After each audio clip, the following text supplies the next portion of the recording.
Le dôme des Invalides, la flamme de la Statue de la Liberté à New York, ces monuments emblématiques doivent leur seconde jeunesse aux ateliers Gohard, chef-d'œuvre du patrimoine mobilier. Ces maîtres d'horreur font étinceler l'artisanat français partout dans le monde, de père en fils. Saga. Si Paris étincelle, c'est grâce à la dynastie Gohard, la façade de l'Opéra Garnier, les Pégases du pont Alexandre III ou la chambre du roi à Versailles resplendissent de nouveau grâce à eux. À une époque où tout ce qui brille n'est pas or, les gars de Gohard prônent l'authenticité depuis 3 générations. Alors, l'atelier a été créé en 1962. C'est moi qui ai créé l'atelier. J'ai créé ma propre maison. Je devais reprendre ma maison d'apprentissage. Un patron un peu gourmand, alors j'ai monté ma propre maison, qui est devenue ce que vous voyez. Cet atelier porte haut le flambeau du savoir-faire français. Pont de l'Alma ou New York, place de la Concorde, la reconnaissance est mondiale. Moi, c'est la guerre qui m'a fait apprendre ce métier. Et quand on est passionné par quelque chose, on arrive à bien le faire. Ces artisans sont parmi les seuls au monde à maîtriser une technique traditionnelle et exclusivement française de la dorure, appelée reparure. Une technique héritée du XVIIIe siècle qui se transmet de génération en génération.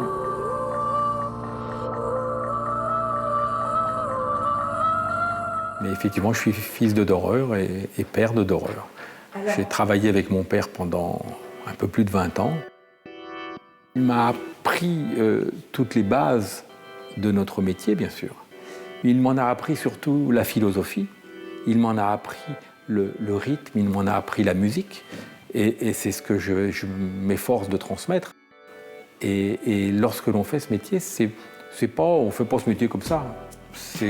C'est que vraiment on a une attirance pour ce qui est, pas particulièrement l'or, mais toute la magie qui s'en dégage. C'est ça aussi la transmission.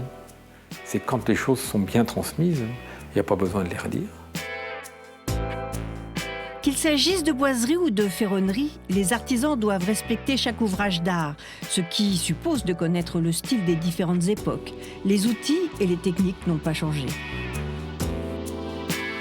La seule chose qu'on pourrait dire qui a changé, c'est plus la notion de rentabilité qui a évolué avec le temps. Ma petite contribution, elle est passée par la mise en place de la structure américaine. Donc la création des ateliers New York.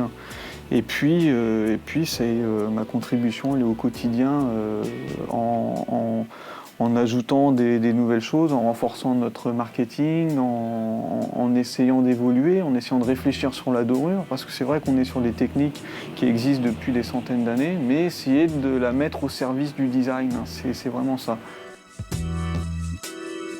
Je pense qu'aujourd'hui, on se complète très très bien avec papa, qui lui a un côté très très technique, et puis moi qui ai un bagage un peu plus, je dirais, théorique, commercial.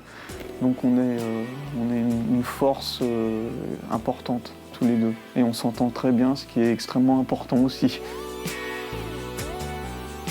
Mon rôle aujourd'hui, c'est de développer l'entreprise. C'est une chose, mais c'est aussi de développer notre métier. Il y a une réelle carence au niveau de la transmission de notre savoir.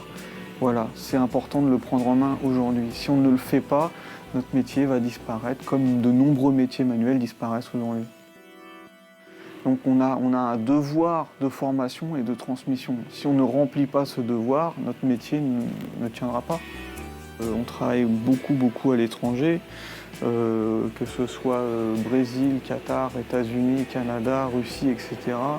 On retrouve des entreprises françaises dans le monde de la décoration. Donc si la France n'entretient pas son patrimoine culturel et ces connaissances-là, on va perdre une force importante de notre pays. L'art de la dorure n'appartient pas au passé. Ce savoir-faire s'impose aussi dans la création d'aujourd'hui. Le projet de la galerie est né tout simplement, c'est-à-dire donc ce travail à la main d'artisan, on veut montrer autre chose, quelque chose de plus contemporain. Amener la dorure dans la décoration d'intérieur. Ce qu'ils m'ont appris, c'est vraiment aller jusqu'au bout, donner le meilleur de soi. Si je ne suis pas à 100% convaincu du travail qui a été fait, et ben on recommence jusqu'à ce que ce soit toujours le top et la qualité.